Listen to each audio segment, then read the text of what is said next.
دنیا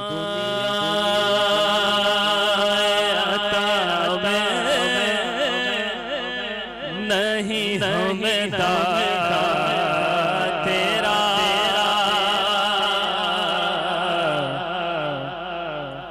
کوئی دنیا ہے عطا میں نہیں ہمیں دادا تیرا ہو جو ہاتھ میں تو میسر یہ نظارہ تیرا ہو جو ہاتھ میں تو میسر یہ نظارہ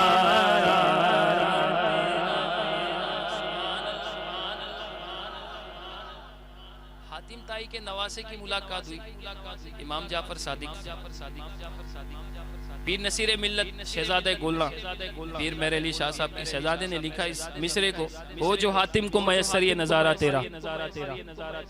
حاتم طائی کے نواسے کی ملاقات ہوئی امام جعفر صادق سے حاتم طائی کا نواسہ کہتا ہے تمہیں پتہ ہے میرے نانا کے محل میں 7 دروازے تھے کتنے دروازے 7 دروازے فقیر ایک دروازے سے آتا اسے اتنا دیا جاتا اتنا بھر کے دیا جاتا کہ اس کی جھولی بھر جاتی سبحان اللہ بات سمجھ میں آ رہی سبحان اللہ ہاں وہی فقیر دوسرے دروازے سے آتا تو اسے اتنا دیا جاتا جھولی بھر جاتی فقیر تیسرے چوتھے پانچویں چھٹے ساتویں سے آتا اس طرح 7 دروازے سے آتا اتنا دیا جاتا جھولی بھر جاتی امام جعفر صادق کہتے تو میرے نانا کے بارے میں جانتا ہے کہتے میرے نانا کا بہت بڑا محل نہیں تھا لیکن دربار اتنا اعلیٰ تھا کہ فقیر ایک بار آتا اسے اتنا دیا جاتا اتنا بھر بھر کے دیا جاتا دوبارہ آنے کی ضرورت ہی نہیں پڑتی تھی شہزادہ گولڑا فرماتے ہیں ہو جو ہاتھ میں وہ میسر یہ نظارہ تیرا ہو جو ہاتھ میں وہ میسر یہ نظارہ تیرا اور کہ اٹھے تھے ایک بخشش میں یہ رتبہ تیرا بولو آہا کیا جو ہے شہبت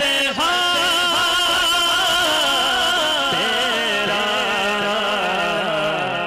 نہیں سنتا ہی نہیں مانگنے والا تیرا جانے سنتا ہی نہیں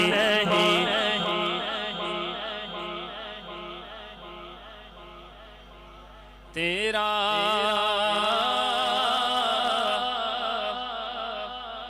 کچھ بشر ہونے کے ناطے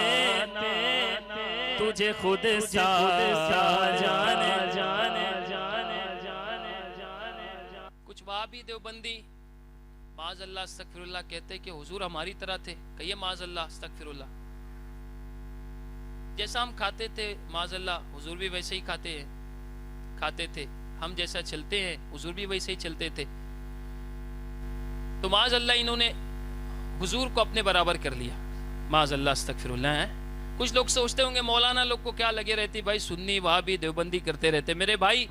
ان کے علماؤں نے کتنی گستاخیاں کی آپ علماء کے قریب آئیں گے نا جاننے والوں کے قریب آئیں گے تو آپ کو بتائیں گے انہوں نے کیا کیا گستاخیاں کی ہیں شاعر فرماتے ہیں نصیر ملت لکھتے ہیں کچھ بشر ہونے کے ناطے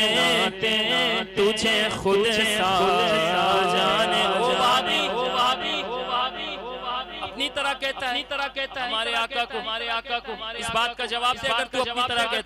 کہتا ہے شاعر لکھتے ہیں کنکر سے کلمہ بڑھوا پھر کہنا ہم جیسے کنکر سے کلمہ پڑھوا پھر کہنا ہم جیسے کنکر سے کلمہ پڑھوا پھر کہنا ہم جیسے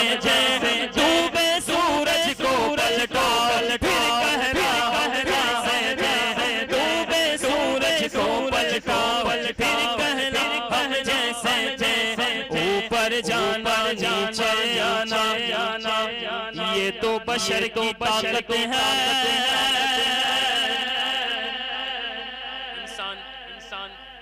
راکٹ سے اوپر جاتا ہے پلین سے اوپر جاتا ہے لفٹ کے ذریعے جاتا ہے لیکن واپس نیچے آ جاتا ہے وہ وہابی اپنی طرح کہتا ہے اس بات کا جواب دے اوپر جانا نیچے آنا یہ تو بشر کی طاقت ہے تم بھی ذرا معراج کو لاؤ پھر کہنا جیسے تھے تم بھی ذرا معراج کو پھر کہنا ہم جیسے تھے لوہے سے تلوار بنانا عام ہے یہ تو دنیا میں لوہے سے تلوار بنانا عام ہے یہ تو دنیا میں ارے ٹہنی کو تلوار والا پھر کہنا جیسے تھے ٹہنی کو تلوار والا پھر کہنا ہم جیسے تھے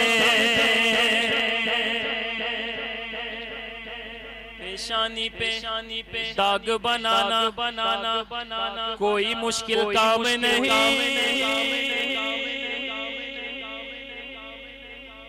گلی کا گورا چٹا لڑکا تھا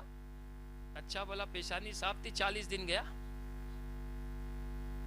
وہ دوسری پارٹی والے جو کہتے اللہ کی رسی کو مضبوطی سے تھامے رکھو رسی کیا ہے بتاتے ہی نہیں میرے بھائی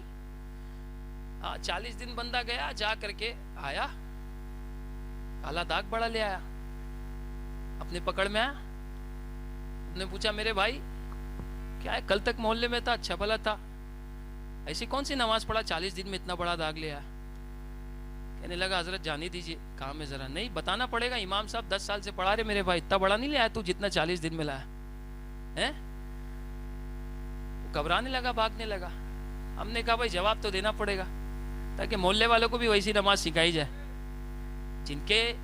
ماتھے پہ کالا نشان ہوتا ہے روشنی ہوتی ہے قیامت میں اللہ ان کی پیشانی کو چمکائے گا جو حقیقی جن کے داغ آئے ہوئے جو جوانی سے بڑھاپے تک بزرگی تک کا نماز خشوع و خضوع کے ساتھ ادا کیے ہیں اب یہ کیا بات ہو گئی 40 دن میں کیا بندہ لے آیا بڑا داغ بہت پوچھنے کے بعد کہنے لگا حضرت بتا دیتا ہوں آپ کسی کو مت کہیے گا ہم نے کہا بھائی بتا دو کیا بات ہے کہنے لگا حضرت جہاں جماعت میں گئے تھے وہاں پر نا مصلی بڑا سخت تھا نماز کے معاملے میں جب بھی سر رکھتے تھے تو آگے پیچھے ہونے میں ایسا داغ بڑا نکل گیا ہم نے کہا واہ بھی تجھ سے یہی ہو سکتا ہے پیشانی پہ داغ بنانا کوئی مشکل کام نہیں ارے نقش قدم پتھر پہ پھر کہنا جیسے تھے نقش قدم پتھر پہ والا پیارے نبی کی بات بڑی ہے چھوڑو ان سب باتوں کو خواجہ دانا جیسے بن جاؤ پھر کہنا جیسے تھے کچھ بشر ہونے کے ناطے تجھے خود سا جانے اور کچھ